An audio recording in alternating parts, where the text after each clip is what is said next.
Okay, welcome to next video.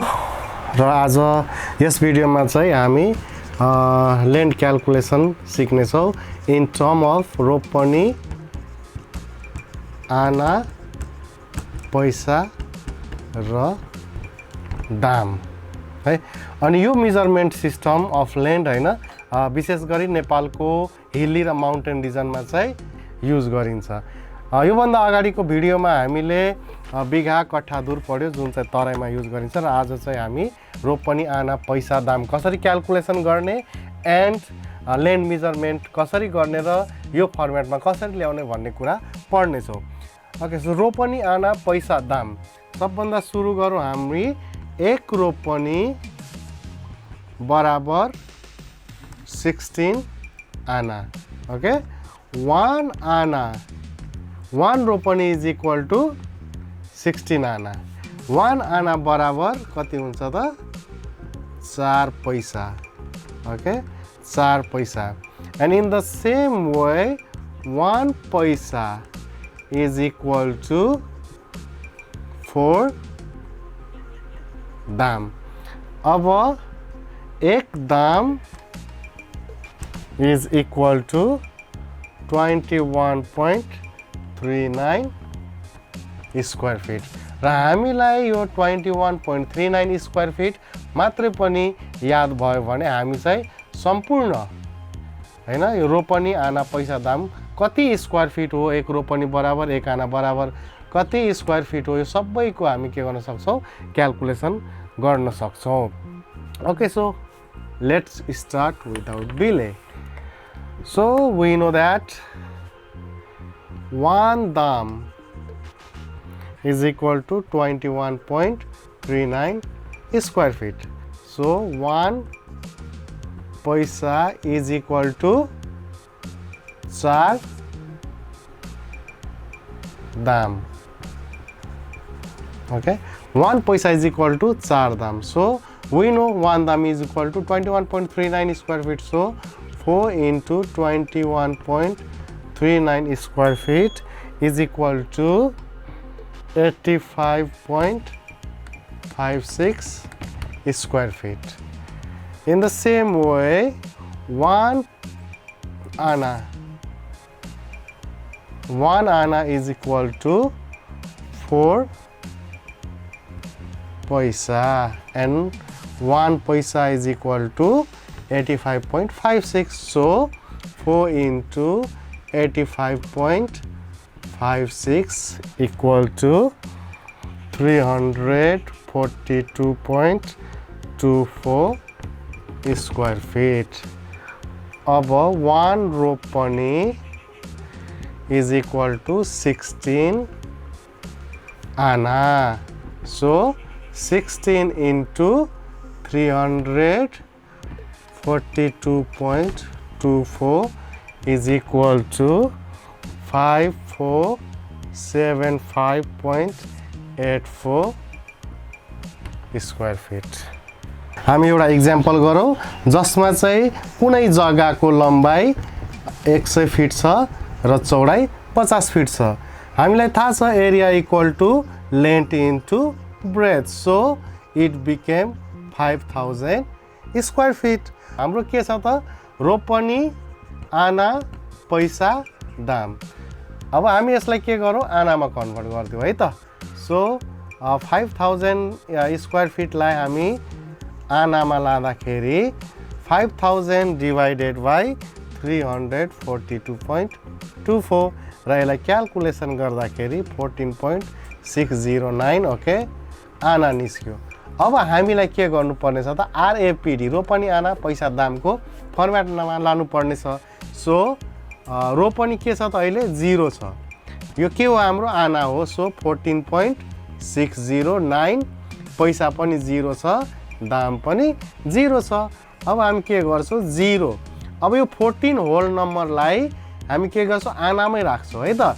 So 14 अब 0.609 लाई हैन पैसामा लाँदाखेरि मल्टिप्लाई बाइ 4 गर्नुपर्छ किनभने एक आनामा 4 पैसा हुन्छ। So we can write 609 into 4 र यसलाई 0 गर्छौं।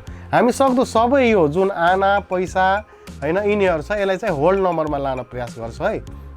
अन्तिममा चाहिँ डेसिमल पछि कुनै नम्बर भनी हुन्छ, तर यो रोपनी आना पैसा दामलाई सक्दो के गर्छ त होल नम्बरमा ल्याउन प्रयास गर्छौँ हामी र गर्नु पनि पर्छ। ओके 14 अब 609 भनेको 2.436 हो है।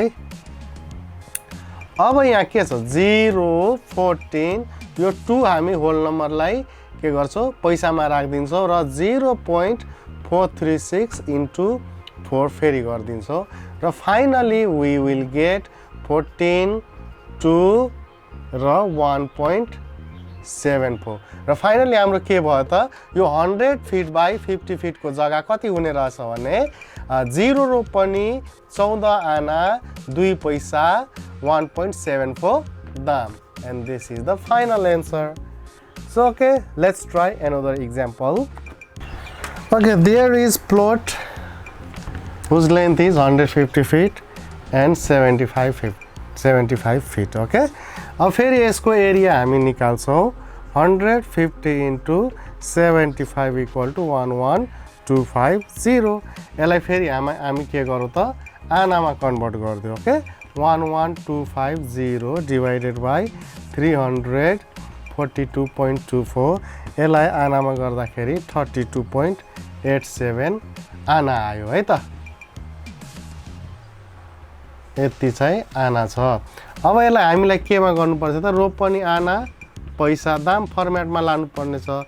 सो अहिले के छ हाम्रो 0 रोपनी छ 32.87 आना छ, पैसा पनि 0 छ, दाम पनि 0 छ।